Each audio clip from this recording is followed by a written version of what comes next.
Let's watch some foolishness in Mississippi.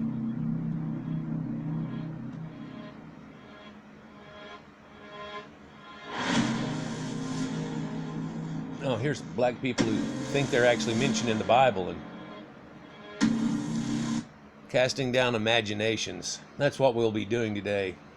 These rampant lies and false imaginations of the West African primitives of the Jewish slave trade.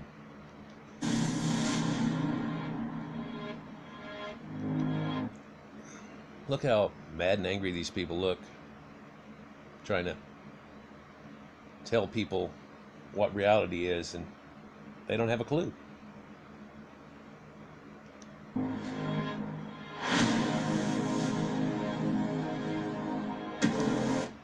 Putting on the whole armor. You see, armor is a European thing. Blacks ran around in loincloths, didn't have any armor, and don't have any mental armor towards the fact of their own truth and reality. And it causes pitiful things like this. And you can listen to them and how mad and loud mouth they get. It's terrible. One of the guys tries to tell them that it's white people, and East goes off. You'll hear it in the background. Idiots like this.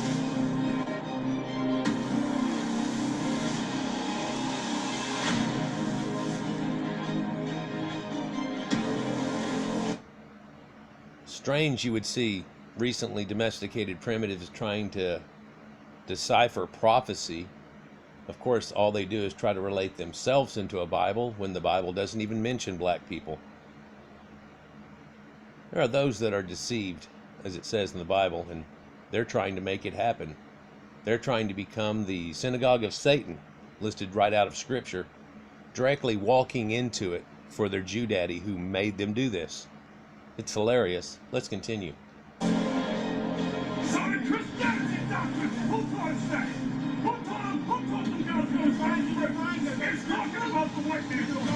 See, he said it was talking about the white man. And this is Jesus. We all know what he looks like. Of course, they profess a black Jesus, which you'll see in just a minute, and it's disgusting, but also very telling. I want you to note that he has aquiline nose, European features, blue eyes, and a red beard, goldenish brown locks, very much like myself, who had blonde hair when I was younger, but it browned out like this as I got older. My beard isn't reddish, though.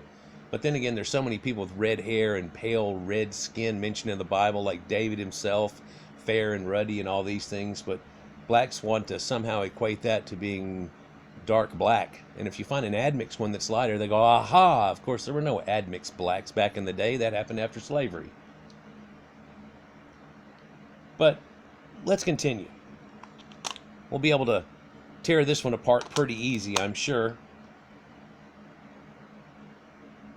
They just don't like their position in life.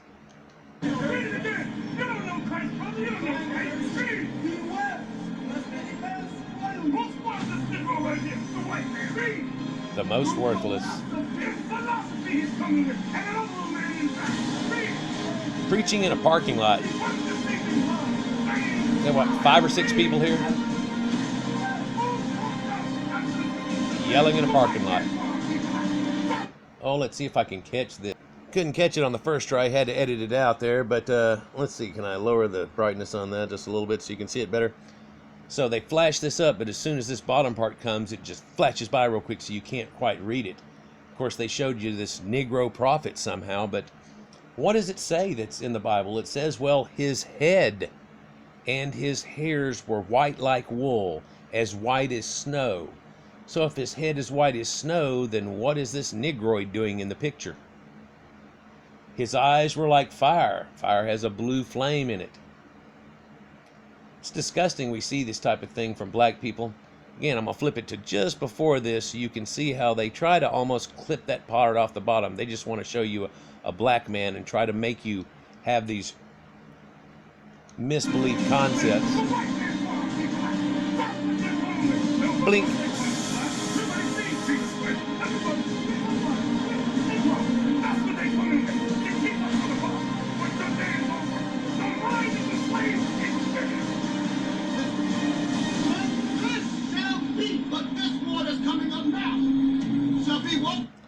due to their jealousy and hatred, they seem to have this weird prophecy. They want the whole world to come to an end. Not that everything would flourish and everything do good. It's just part of this stupid death cult bullshit that they have going on. Of course, a lot of white Christianity has this belief in one day this type of thing's going to happen. They don't realize that in 73 AD was Armageddon, exactly 40 years to the day that Jesus prophesied it is, and it says it straight out, and that leads to Titus and the Romans that came after it, and the Roman Catholics that run that church today that's fixing to explode right there. None of this involves Negroids, but let's continue. Shall be with burning and fuel of fire. That's the blade. But this war is going to be with burning and fuel of fire, meaning nuclear destruction. So odd that somebody 5,000 years ago would write about nuclear destruction, or that some supposed Negro prophet right now could actually turn around and tell you, that's what it means. It's funny. They're reading a Caucasian book written in a language they have no familiarity with whatsoever. Nothing in the Bible portrays to them, but they're going to tell you what it all means. And now hold on, the big catch there. This all means black people were in the Bible. It's kind of disgusting. They try to put all these twists on there. Of course, the Lord said that he wouldn't destroy the world with fire again. He wasn't going to flood it again. He did it with fire, then he did it with water. And then so there's supposed to be another destruction or whatever that happens. And if you read not Deuteronomy, but Revelations and the way it comes out. Anyhow.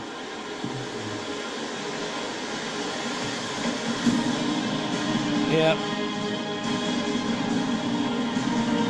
Ooh, if they put something flashy. But if we didn't keep God's commandments, check out what would happen. The book of Deuteronomy, chapter 28 and verse 15. But it shall come to pass, if thou wilt not hearken unto the voice of the Lord thy God, to observe to do all his commandments and his statutes which I command thee this day, then all these curses shall come upon thee and overtake thee. So we read. So he reads there in the Caucasian Bible the things that happened to the Caucasians and the prophecy of the Caucasians, and he knows that they weren't following the Bible in any way, shape, or form because they were primitives, and they don't follow it to this day, nor do they act holy in any way. And so he's going to try to equate that and say, and see, that means we're Hebrews because we didn't do it because they talk about a curse in the Bible. It's disgusting. Yeah, that if the Israelites didn't keep God's commandments, that some curses were going to come upon them and overtake them. Let me ask you a question, brother. Is a curse a good thing or a bad thing? Not sure why anybody would even try to ask that question outright. He's just trying to be very manipulative and stuff. Look at the look on his face. Look at these people. A bad thing, right? So we're going to read some of the curses that happened to the Israelites. Not keeping God's commandments. Give me Deuteronomy 28:32. Let's do it. The book of Deuteronomy, chapter 28 and verse 32. Thy sons and thy daughters shall be given unto another people. So when they came and took our sons and daughters and sold them to Master Charles over at Jackson, could we go get them kids back? We couldn't go get them back. Let's bring it up to the day's time. So there's one person now left. You'll see this parking lot's totally empty, and look at the part of town they're in and stuff, and they're over here trying to preach on a street corner. It's kind of disgusting, but all they've got is a man in a car listening to him now. And so correct answer. I mean, once the kids went into slavery, could they get him back? No. Whenever it happened to white people, could happen? No. When the Irish people were taken, could happen? No. Whenever the people of the Hebrews and the white people of the Bible? No. In Egypt? No. Anywhere else? No. But he's going to say none of that exists. Only black people, because they were the only people ever in slavery, apparently, or at least he tries to equate this mentality to it. DHS come get your sons and your daughters. Can you get them back? No. No, they give it to another people. Ain't no might in our hand to get them back. There's no might in your hands to get them back, and there's no brain in your head to equate the reality that you're trying to talk about. To the Israelites. God said this would happen to the Israelites if we didn't keep his commandments. This also happened to us. So who does that make us? That makes you foolish mimickers. Disgusting, covetous, foolish mimickers. Now, you saw him clearly say these things that happened to the whitey in the Bible, and he goes, this also happened to us. So what's that make us? It happened to everybody that ever had any slavery or anything go on to them. What it makes you is no different than anybody else that ever went through it. but you're trying to equate that it is different and it is special. The special for you is the special small school bus mentality that you apparently have attained.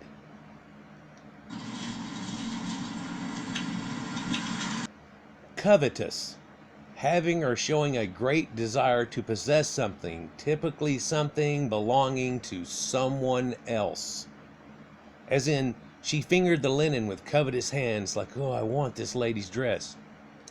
Grasping, greedy, acquisitive, desirous, possessive, envious. Green with envy.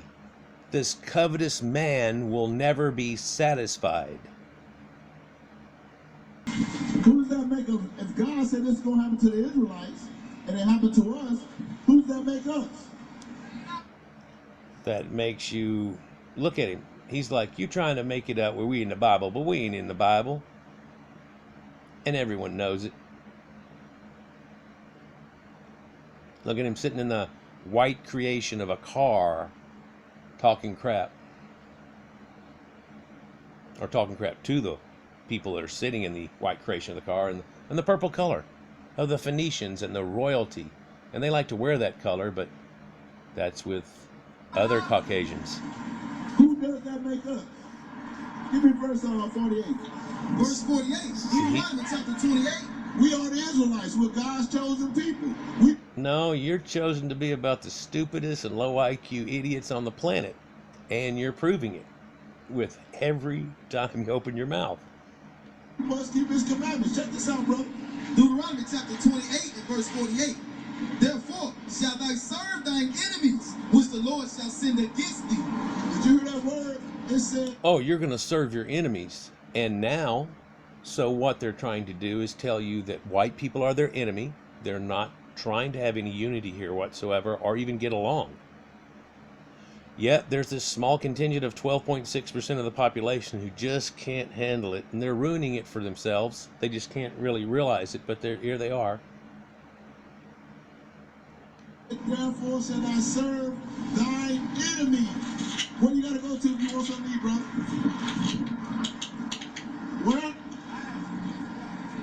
Where do you go? If you want something to eat, where you to go get it from? What grocery store you go to?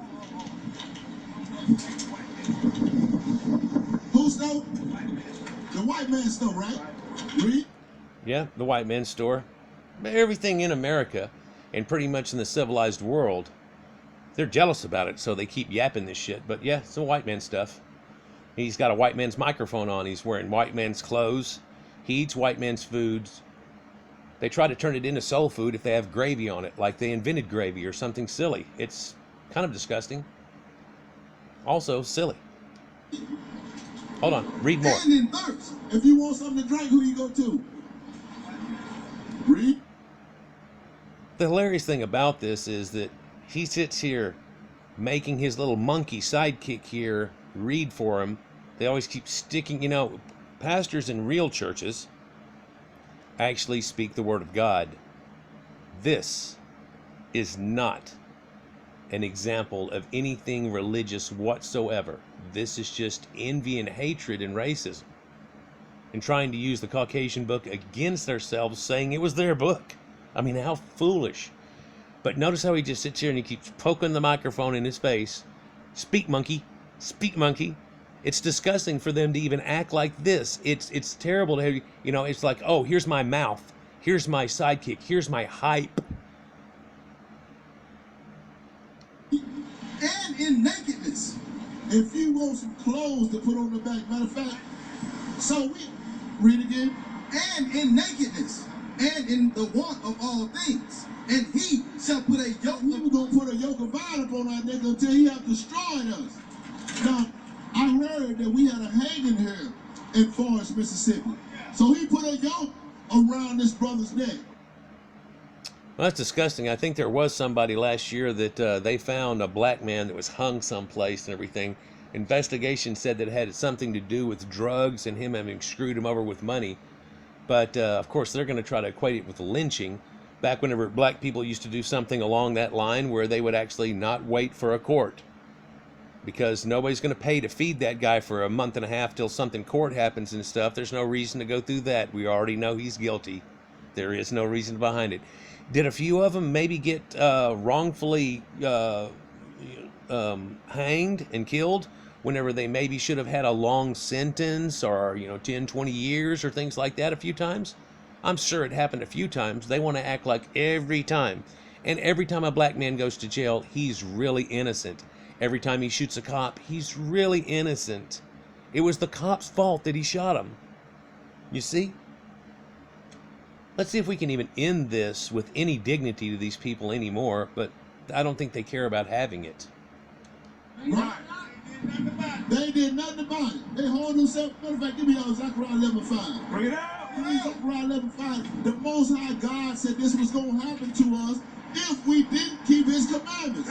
No, the Most High God said it was going to happen to the Israelites thousands of years ago, thousands of years before you were even found. No one knew South Africa even existed. You look at Herodotus' Egyptian map made with the Egyptians, and there's no sub-Saharan Africa there at all. It's all cut off. They don't know what happens past the desert. Yeah, and Ethiopians weren't where they were now. They had them over in West Africa. They had them in India and stuff. Ethiopians was just far outstretched people, pretty much. People around the equator that were tanned real good. Of course, they try to make false accusations, false things, false lies, fake people. That's right. That's what we're up here doing. Yeah, right. That's what you up here doing. A delusion is a false belief held by a person. It contradicts reality or what is commonly considered true. The strength of a delusion is based on how much the person believes it.